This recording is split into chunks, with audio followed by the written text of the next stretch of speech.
Please welcome Rabbi Marc Rudolph. Thank you. It is an honor to be here this afternoon with you. The most beautiful thing a person can do is to forgive. These are the words of Eliezer ben Yehuda, the founder of modern Hebrew. That beauty was on full display recently as relatives of the 9 people killed in the Emmanuel African Methodist Episcopal Church in Charleston, South Carolina, confronted the perpetrator of the crime at his bond hearing. Relatives of some of the victims stunned the world when, with tears in their eyes, they offered forgiveness to the killer. The daughter of Ethel Lance, one of the victims of the church shooting, said, "You took something very precious from me.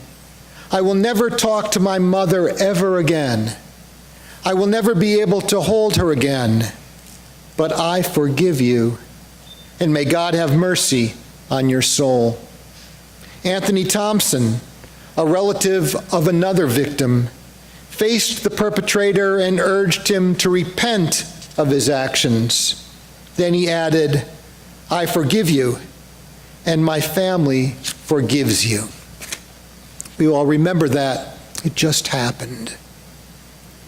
Simon Wiesenthal, the famed Nazi hunter, explored the limits and possibilities of forgiveness in his 1969 book, The Sunflower.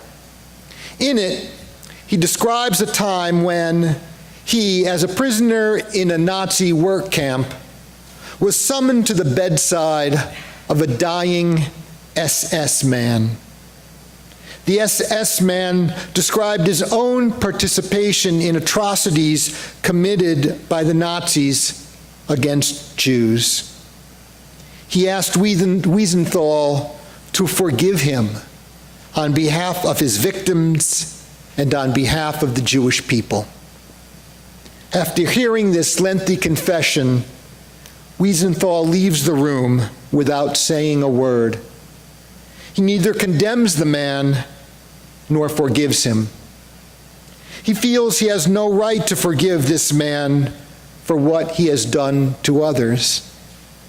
Yet the issues of guilt and forgiveness which this episode raises troubles him. The rest of this book is a meditation about these matters. Who has the power to forgive? When is it appropriate to forgive? When does withholding forgiveness constitute a sin in itself? What role does God play in forgiveness? Could one forgive on behalf of another who is no longer able to forgive? Can one ask forgiveness from someone who is no longer alive? Are there certain heinous crimes, which are beyond the limits of forgiveness? Can we forgive ourselves for our own actions in the past? These are just some of the questions that are addressed in both traditional Jewish sources and by contemporary Jewish thinkers and theologians on this complex question. The classic Jewish formulation of forgiveness comes from the classic rabbinical text called the Talmud. Quote, "God forgives sins committed against God, but sins against one's fellow human beings must first be forgiven by the injured party." This means that in matters of ritual transgressions, a Jewish person has eaten a food forbidden by Jewish law. He's transgressed a boundary while observing Sabbath that he or she should not have transgressed. In those types of sins, we may ask God directly for forgiveness and be assured if we ask sincerely, that it will be granted. But in matters where a person has committed a transgression against another, that person's forgiveness must be asked, and restitution, if possible, must be made.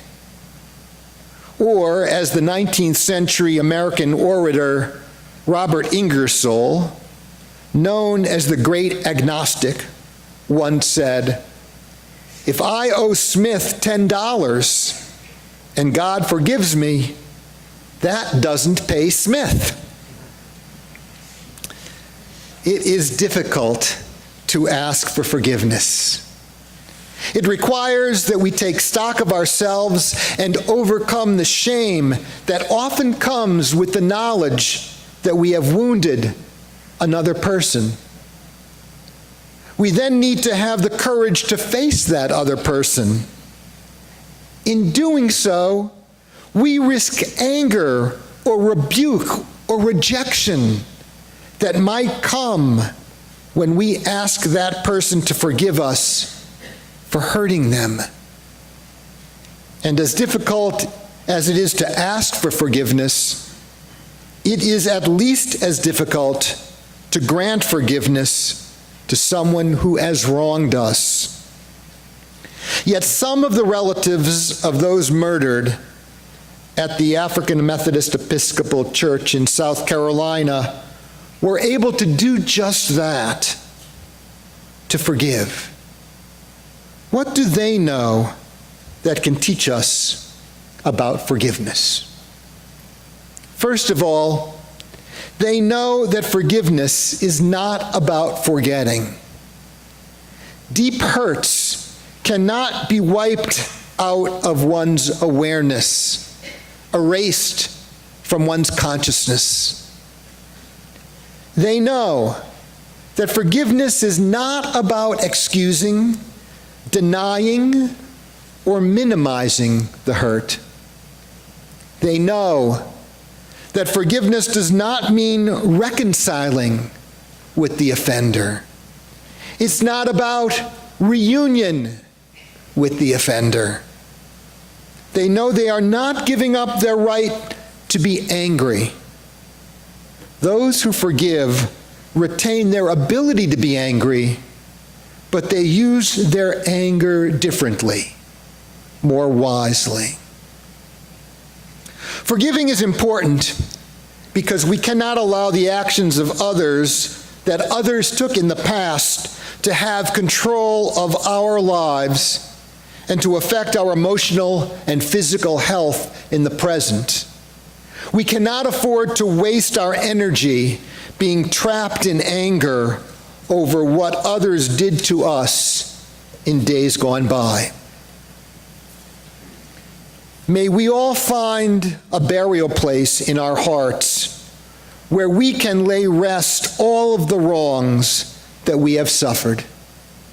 May we unburden ourselves from the dead weight of unforgiven injuries.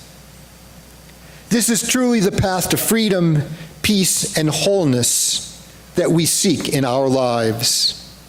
For forgiveness can heal the broken heart, allow us to love again, renew us, and give us a fresh start. Thank you.